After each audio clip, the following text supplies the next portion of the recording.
Hey everyone, welcome back to my channel, where we dive deep into movies, both the good and the guilty pleasures. Today we're tackling a big question: fan service versus storytelling, and can you have both?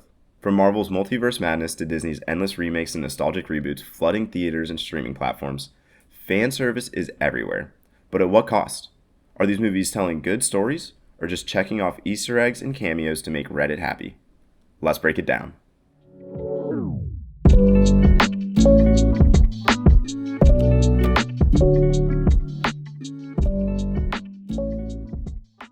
So let's define what we're talking about. Fan service is when a movie includes scenes, characters, or callbacks that exist primarily to please the fans. Think of things like surprise cameos, direct references to beloved moments, or bringing back old characters just to get a pop from the crowd. Storytelling, meanwhile, is about character development, plot structure, pacing, stakes, all the things that make a narrative feel satisfying and complete. Now, these aren't always at odds. In fact, when done right, fan service can enhance storytelling. But when done wrong, it can derail an entire movie.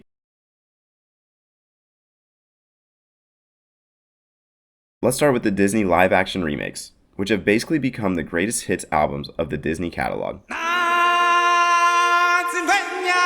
This remake is nearly a shot-for-shot redo of the 1994 classic, but with ultra-realistic animation. But that realism stripped away the emotion. Do you remember how expressive Simba was in the original? Gone. But hey, they still sang Hakuna Matata, so everything's alright, I guess. Hakuna Matata. The movie plays like a checklist of nostalgic beats rather than a compelling story. There's no innovation, no reinterpretation. It's fan service on autopilot. Here is your home. Ariel, listen to me. This one tried to expand a bit, adding new songs and tweaking Ariel's motivation. But even then, much of the story felt hampered by needing to recreate iconic moments, like the part of your world sequence exactly how fans remembered it. You think I'm the girl who has everything. It's like these films are afraid to be movies. They're museum exhibits. The fan service becomes a cage, and that's a problem. Next up, let's talk Marvel, specifically Phase 4 and Phase 5. This movie gave us cameos galore: Professor X, Reed Richards, Captain Carter. And for a moment, it was exciting. But those moments didn't serve the story. They were speed bumps, not plot points. It was like Marvel said, "Look who we got. Okay, and now they're dead. Moving on."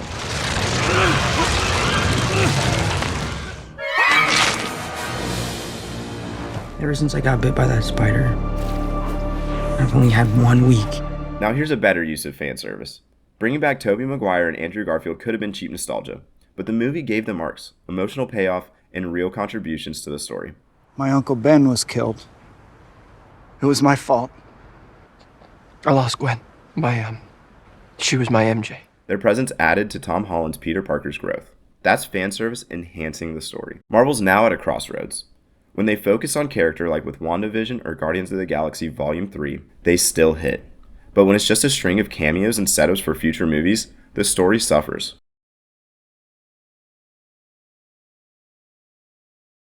Let's widen that lens.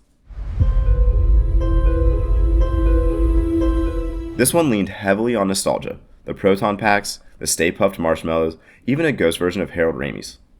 Some fans loved it, others felt it was emotionally manipulative. Did the story stand on its own, or was it propped up by the past? Now this is the gold standard. It honored the original with callbacks, music, and even Val Kilmer's Iceman. But it built a new, emotionally satisfying story around Maverick and his relationship with Goose's son. You didn't need to see the original to care, but if you had, it hit so much harder.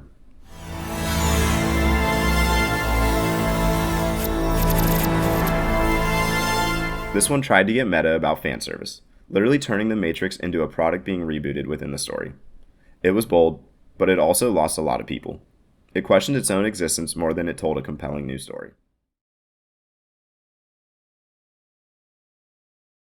So why does this keep happening? Simple. Fan service sells. Studios know that people want to see familiar faces and references. It's a safety net in an industry that's increasingly risk adverse. But here's the catch. Fan service has diminishing returns.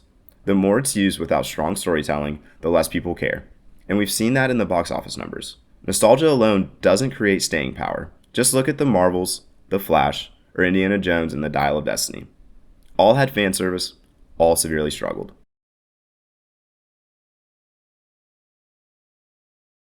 So can you have fan service and good storytelling?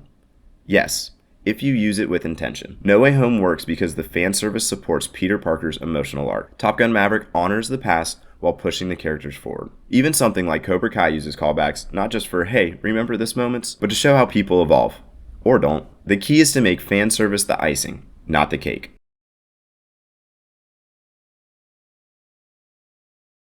So what do you think? Can fan service and good storytelling live in harmony? Or are we trapped in a nostalgia cycle? Let me know what you guys think in the comments below. And hey, if you enjoyed this breakdown, give it a like, subscribe, and ring that bell icon so you don't miss a thing. I've got more videos on movies, news, and breakdowns coming your way. Thanks for watching. I'm Adam, and I'll catch you guys in the next one. Take care.